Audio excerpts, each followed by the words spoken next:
The meaning of Kuala Lumpur is muddy waters. Kuala Lumpur lies at the confluence of the Gombak and Klang rivers. Kuala is the point where two rivers join, and Lumpur means mud. Masjid Jamek, the oldest mosque of Kuala Lumpur, is located where the Klang and the Gombak rivers merge and where the first explorers set foot. Tin and rubber, the foundation of Kuala Lumpur.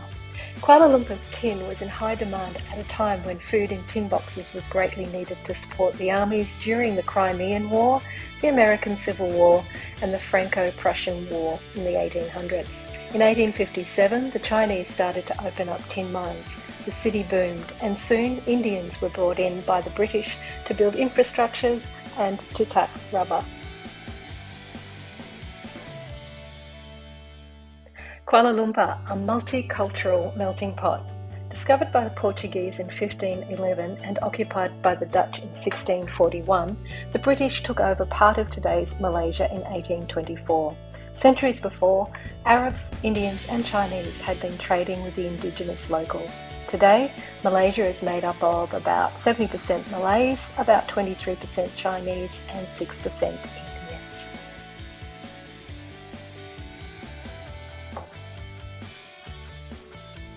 Religion in Malaysia.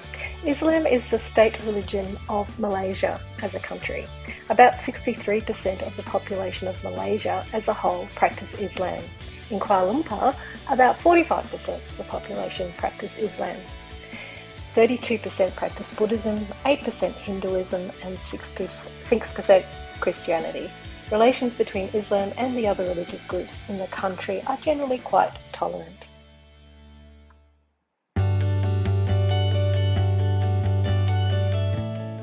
Population and growth.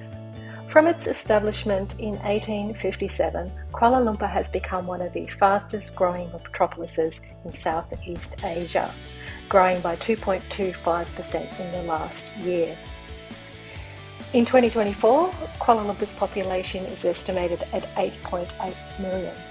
In 1950, its population was 261,000. In comparison, the current population of Sydney, Australia, is around 5.2 million people.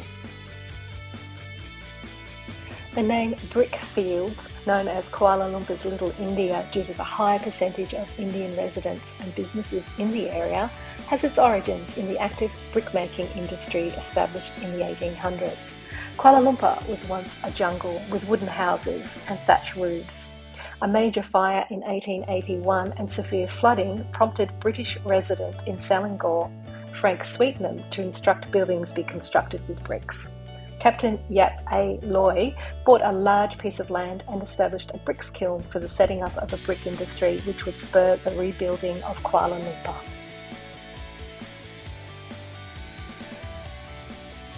Although Kuala Lumpur is the largest city of Malaysia, it is not where the government sits. To answer the overcrowding issues of Kuala Lumpur in 1999, the government was moved to Putrajaya, 26 kilometres south of Kuala Lumpur. Putrajaya is now the judicial and administrative capital of Malaysia, where the Prime Minister lives, while Kuala Lumpur remains the official capital. Batu Caves. Batu Caves houses a 42.7 metre tall gold-painted statue of Lord Murugan, showing the way up 272 steps to the cathedral cave, which hosts a Hindu temple. In this 400 million-year-old cave system, many other caves of lesser volume house other smaller Hindu objects of worship. Merdeka 118 is the second tallest building in the world, at 679 metres in height. This Australian design represents the arm of Malaysia's first Prime Minister Tunku Abdul Rahman, which he raised up in the sky on August the 31st, 1957, shouting Merdeka for independence. In Feng Shui, 1 represents new beginnings and independence and wisdom, and 8 represents infinity.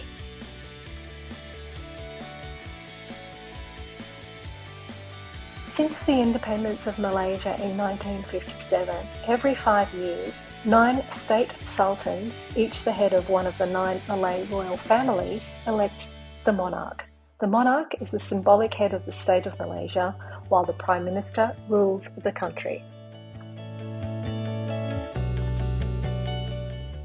To ensure that affordable housing remains available to locals, the Malaysian government has defined a threshold for foreign-owned properties. Many colonial buildings rot away even in the centre of Kuala Lumpur. Some local architecture buffs and history enthusiasts are lobbying to request UNESCO World Heritage status for Kuala Lumpur in order to preserve its beautiful colonial buildings.